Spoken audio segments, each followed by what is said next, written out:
Hi everyone. So I'm going to tell you how to calculate CRS score today, which is basically a federal program for the express entry and a pathway to get the Canadian immigration. My name is Nav and I am an RCIC IRB at True Talk Immigration in Canada. The only perfect website to calculate your CRS score is actually canada.ca or CIC. The other websites from different immigration portals or different websites can have a certain questions that might not be in the actual express entry, or they might be different. So when you go on the main page of CRS calculator, you will see a couple of options. The first one is basically, it will show you CRS calculator here.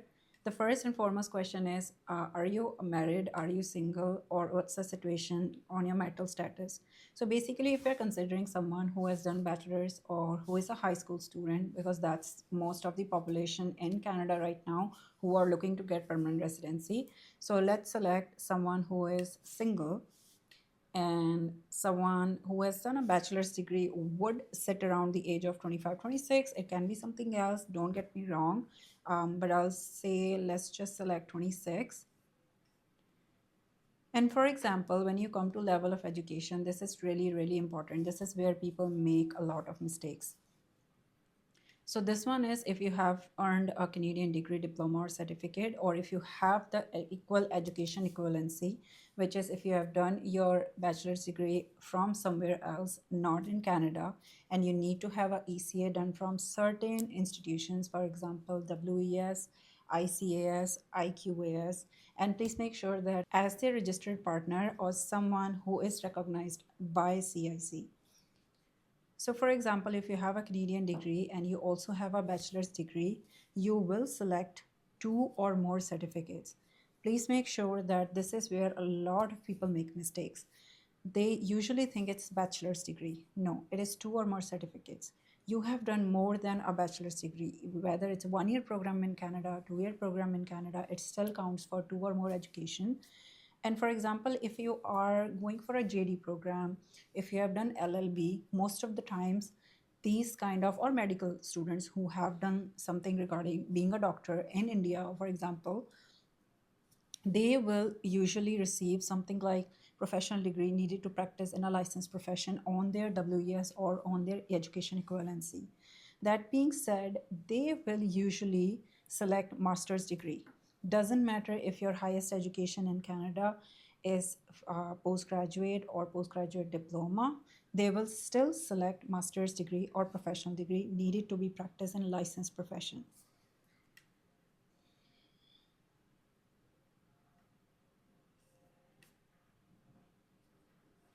So the second question that comes right after it is that if you have earned a Canadian degree, diploma, or certificate.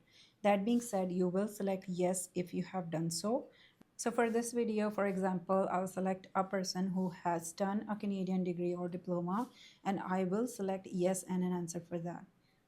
So this can be 1 or 2 year diploma or certificate. Going forward in future, I would see a difference in degree, diploma, or master's degree, as a lot of rules have changed in the past following years, or just recently also for the spousal. There are certain rules that have been changed for it. So this one would be 1 or 2 year diploma. Let's just say my student is very, very, very, very educated, and he is fluent in English, and he has 778, for example. So we will select speaking 7.5, listening 8, reading 8, and writing 7.5. That's the highest you can score in average. I would say if you have this much score, you shouldn't be worried about anything, but just focusing on CEC. If you are someone who has done a higher education and not just diploma in Canada, I would definitely suggest that this is a really good benchmark, even for students who have done only 12th or high school and they're looking to get extra points. Even if they're going forward in PNP programs, this is where they should land at. A lot of students don't recognize that the 1 year or 2 year spam on their work permit, that just they're ruining. They should be focusing on at least getting a higher score in language test.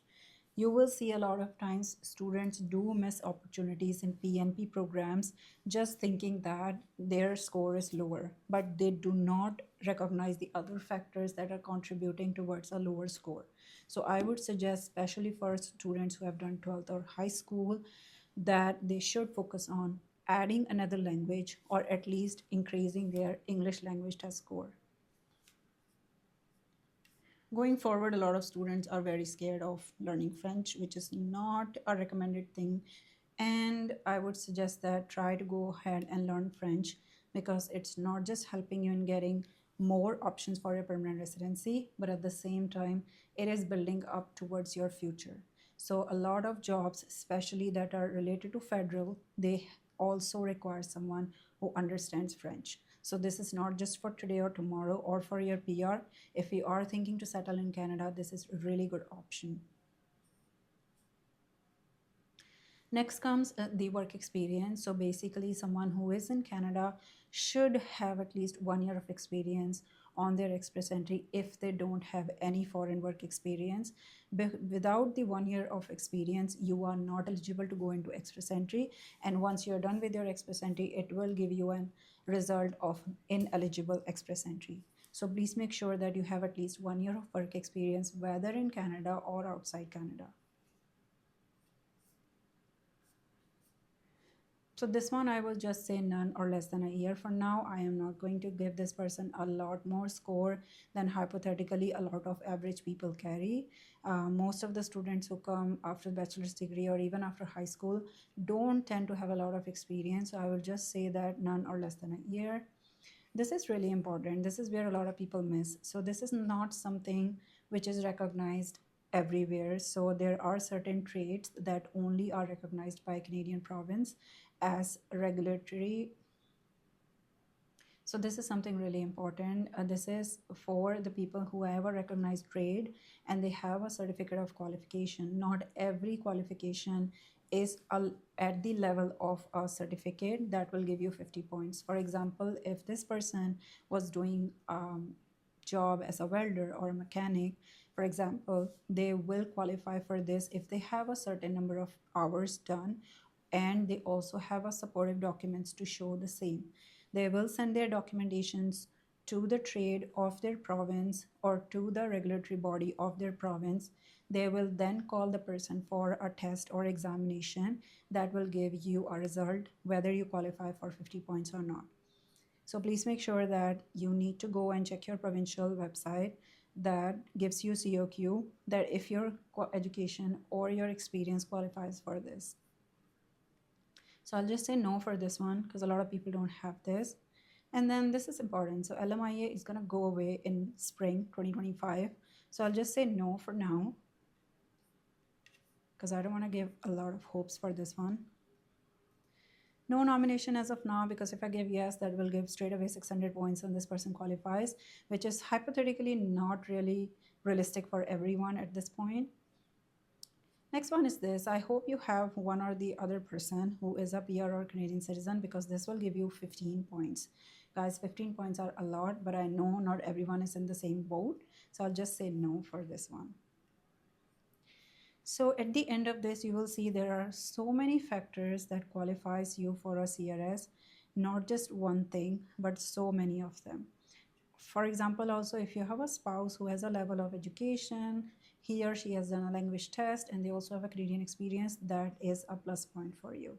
But regardless, if this person is single, that's fine. Education, you will see that this is distributed into 1, 2, 3, and 4 sections, and each section carries education, qualification, language test again and again. So this person is sitting at 476. If this was my client, I would have suggested them to at least wait for 1 more year in order to acquire 1 more year of experience. That will give them a huge difference in their, or at least to have a next language test, which is for the French, because that will also give them a huge benefit. So for example, if they even score the lowest level in the French, just like this, and they acquire 1 more year of experience in Canada or outside Canada, see, their score is huge. This is like a huge difference when you go for French or you acquire 1 more year of experience. So it's just a weight game right now in a Canadian PR or permanent residency or express entry profile creation. Please make sure that you have your file ready, you have your profile in the express entry, because you never know which number or what number of draw is going to come up, and then you might be the next person to receive an invitation to apply. So if you are someone who's looking to get more information regarding Canadian immigration programs, you can contact us at True Talk Immigration Services. Thanks for watching.